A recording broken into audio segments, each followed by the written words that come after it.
Share ko yung secret ko sa ganito kagandang buhok. Sanay ako ng naka-ponytail, kaya ganito yung itsura ng buhok ko kapag nakalugay.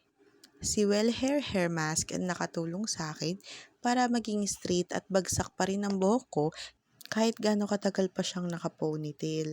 This is my second large sachet. Sobrang sulit nito kasi 500 grams na siya.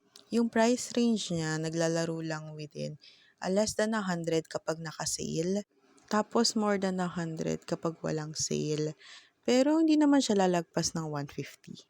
So, a little backstory. So, naregaluhan ako ng kapatid ko ng isang tub kasi napansin niya na medyo dry daw yung buhok ko. Yun yung first try ko sa hair mask na ito. Tapos nagustuhan ko kasi hair changing talaga siya. Tapos ginawa kong lagayan ng pantahi ko yung tub.